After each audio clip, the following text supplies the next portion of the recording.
Olá, líderes, tudo bem com vocês? Bom, aqui é Isê Soares, sou coach e mentora de líderes e empresários, e vamos conversar hoje sobre um tema bem importante, e é um grande desafio, talvez o maior desafio dos empresários e executivos atualmente. Como bater metas de forma efetiva? Essa é uma pergunta que eu recebo bastante dos empresários.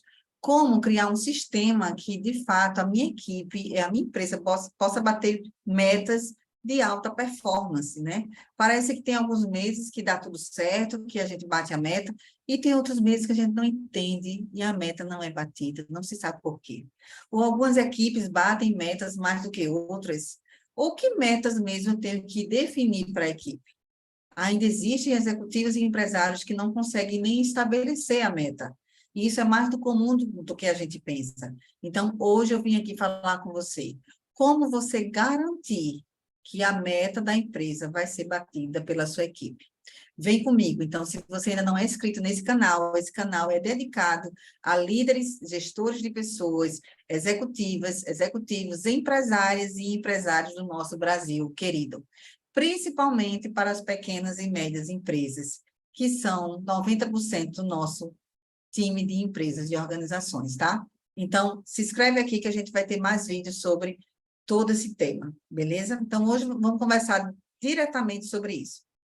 Então, para poder, de fato, conversar sobre isso, eu quero te dizer, para você ficar bem tranquilo, né, que tipo de conhecimento eu tenho sobre isso. Primeiro, eu sou especialista em gestão de qualidade e de serviços, ou seja, toda essa parte de gestão estratégica, de processos, indicadores, eu tenho especialização.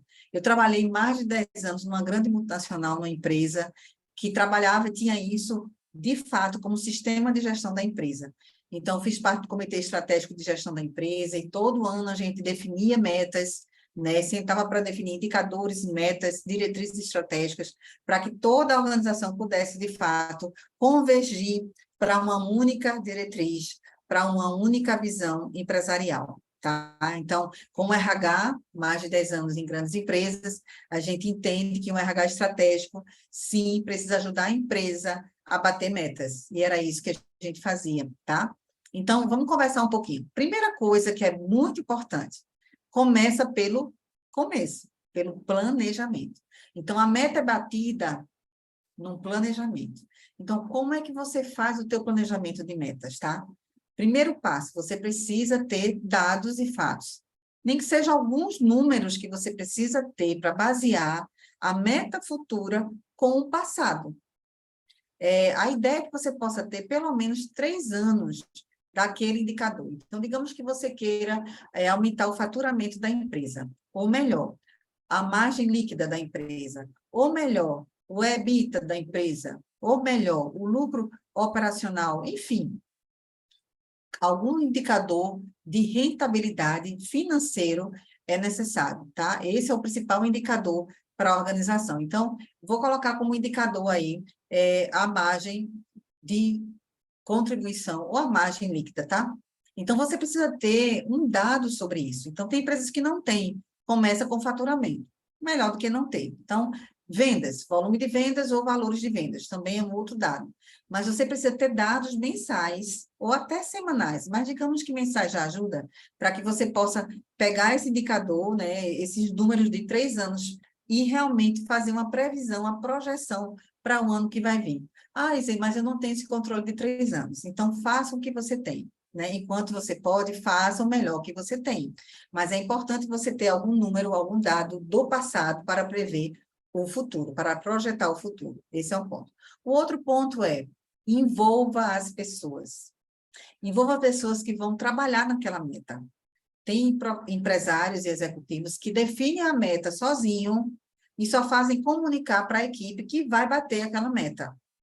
E isso aí está um grande erro. É necessário você trabalhar o time, treinar essas pessoas, amadurecer, engajar, para que elas possam participar do planejamento, ou pelo menos de uma validação, de uma consulta em relação a essa meta, para que eles se sintam engajados e também você não tenha surpresas.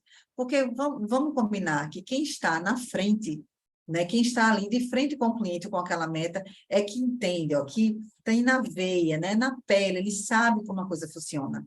Não é? Você está aí, às vezes, sentado na sua cadeirinha, na sua mesa, nem sempre conhece a realidade do dia a dia das pessoas, né? No dia a dia não conhece. Então, envolva a sua equipe, aquela equipe que vai bater essa meta, seja envolvida desde o início, né? É importante. Vamos lá, vamos em frente. Outra coisa, tenha metas desafiadoras, porém atingíveis. Nada de também ser tão agressivo numa meta que se torne algo inviável. Já vi também casos de que o empresário precisava daquela meta para poder ter o lucro, ou realmente aquela meta ele acreditava que era possível e colocava uma meta inatingível. Então, é importante você, empresário executivo, de fato, ter o pé no chão e um olhar para frente de maneira desafiadora, para que essa meta possa ser atingível, né? Então, eu sempre sugiro que você tenha uma meta desafiadora, mas que pelo menos ela possa ser atingível aproximadamente 100%, tá? Não dá para garantir, às vezes, exatamente, às vezes não dá. Você também não pode correr o risco de colocar uma meta fácil, né? Ela precisa ser desafiadora, precisa ter melhorias, precisa que as pessoas realmente consigam ter melhorias e ir avançando, porque nós, seres humanos, e as empresas também, precisamos crescer. E crescer é fazer o que a gente não fazia antes, fazer melhor, fazer mais, né? Então, é uma meta de crescimento e não de manutenção. Essa é a melhor meta, principalmente metas de faturamento, de lucro, de vendas, que são metas essenciais para a organização, tá? Vamos para frente. Depois disso, se você planejou, entendeu, a meta está desafiadora, mas porém atingível, o que é que você faz? Você precisa dar propósito a essa meta. Ao você comunicar, ao você, de fato, engajar as pessoas, você precisa dar um propósito. Você precisa alinhar um ganho para as pessoas. Qual é o propósito de bater essa meta? Né? Por que eu vou atrás dessa meta? E aí é que está. Muitas vezes o ganho é um ganho de recompensa também, de bônus, principalmente na área comercial. Então, Zé, mas eu não tenho uma política de comissão. Complica. Mas a minha equipe de vendas é equipe de vendas e ganha só o fixo. Complica. Porque se você coloca uma meta que é além do salário, né? Ou seja, você tem um salário, você tem uma meta de crescimento, para a equipe de vendas, principalmente, você precisa ter um bônus, uma comissão, um programa de resultados, participação nos resultados, mas precisa ter uma recompensa através de um programa desses, né? De premiação ou de comissão, de bonificação, atrelado aos resultados daquela meta, tá? Outra coisa importante também, você precisa delegar, uma vez a meta definida, você precisa delegar e cobrar que a liderança e a equipe desenvolva ações. E aí é que está, eu vejo muitos empresários executivos pararem na meta. Então, alcançou o número, ok, o número é X. Então, a meta foi definida, ufa, vamos trabalhar agora. Tá, mas e as ações para atingir aquela meta? Quais são as melhorias que precisam ser feitas nos processos, nas pessoas, na estrutura, no processo do cliente, no modelo de negócio, até no marketing de vendas? Quais são as melhorias no plano comercial para que realmente aquela meta seja realizada?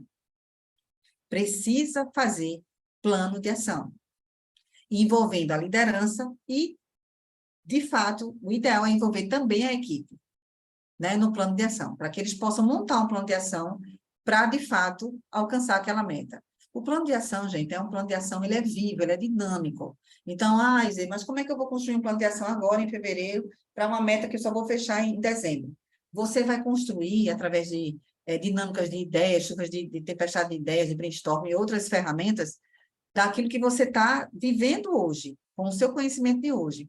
Se o mercado mudar, se você tiver um outro conhecimento, se o contexto mudar, o plano também deve mudar. A meta, ela não muda, raras exceções, mas o plano, ele é vivo, porque é testar, experimentar, deu certo, não deu, vamos fazer, então, outra coisa para atingir a meta. Mas melhorou, mas não resolveu. Então, o plano é o como, e o como, ele é dinâmico e ele é mutável, tá? O que é a meta e a visão é que deve, de fato, permanecer. Na maioria das vezes, a gente não mexe na meta nem na visão, tá? Claro que o mundo está mudando e todo contexto, né, que a gente vive muitas vezes, teve aí a pandemia, então a pandemia chegou, você vai manter a mesma meta? Impossível, né? Não dá em muitos casos. Tem alguns segmentos que até ultrapassaram a meta, como foi o caso do varejo, alimentos e bebidas, enfim. Mas na maioria dos segmentos sofreu uma pancada muito forte. É um fator externo que, de fato, impactou a meta, então precisa rever. Mas, salvo exceções, a gente sabe que tem os desafios naturais, né? Do mercado, da economia, do social, das pessoas, dos processos. Mas a meta não deve ser mudada facilmente, tá? E não faça isso. Tenha também um sistema de controle e acompanhamento dessas metas. Gente, vocês sabiam que 60% de toda a estratégia, das metas estratégicas, dos objetivos estratégicos, eles não são alcançados na empresa porque não tem um sistema de acompanhamento, de execução daquelas metas, daquelas ações. Então, é preciso ter reuniões, no mínimo mensais, para apresentar os resultados. Quem é o dono da meta deve apresentar o resultado. Quem é o dono da meta deve apresentar o realizado, o que ele fez, o que ele não fez, certo? E ele explicar por que não atingiu a meta. O que aconteceu? O que aprendemos com essa não bater a meta? Não bater a meta naquele mês é oportunidade de aprendizado.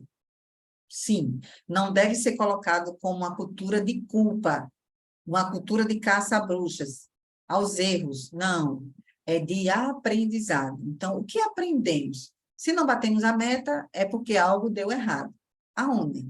No plano, no processo, com as pessoas, com a equipe. Com o quê? Né? Só não vale culpar o cliente, né? Não vale culpar o cliente, porque eu já vi pessoas, mas é porque o cliente, é porque o mercado. Mas o mercado é o mesmo há muitos anos, né? Mas é importante você ter um sistema de gestão, de controle e acompanhamento dessas metas e de ações também, tá? Não é só do resultado, também é das ações. Por quê? Porque você faz um plano de ação mega bonito, tá? Beleza. E a meta foi batida, não quer nem ver o que é que foi feito, o que é que não foi feito, não quer, não tá nem aí. Ou então não para pensar, eita, por que bateu a meta? Ah, porque fez aquela ação que não fazia antes. Ah, porque a equipe foi treinada no atendimento. Ah, porque a gente mudou as condições da política comercial aqui na empresa. Então é importante aprender quando não bate a meta, mas também quando bate a meta, certo? É o problema bom e o problema ruim. O problema ruim a gente aprende com ele. Mas o bom, que é bater a meta, a gente também deve aprender para saber o que está sendo feito certo e multiplicar essa boa prática com os demais setores, com as equipes, com as lojas, entende? Isso é bem fundamental. Então, é isso. Hoje a aula foi sobre como bater as metas, que você possa utilizar isso em 2023. Ainda dá tempo? Dá tempo sim, estamos em fevereiro. Se você ainda não fez, dá tempo de você correr. Ah, mas Isê, eu só fiz a meta. A meta eu defini. Tá, então agora vamos lá. Faz o plano de ação, engaja a tua equipe, comunica propósito, faz aquele sistema de acompanhamento. E você vai ver que a possibilidade é gigante de você, lá no final do ano, você ter superado, ter batido a meta, ou até superado essa meta com o seu time. Tá certo? Um grande abraço e até a próxima aula. E não perde, se você gostou, curte aqui, envia para aquele colega, aquele executivo, aquele empresário que precisa ouvir isso, que ainda dá tempo dele poder construir e bater as metas em 2023. Grande abraço, nos vemos mais tarde.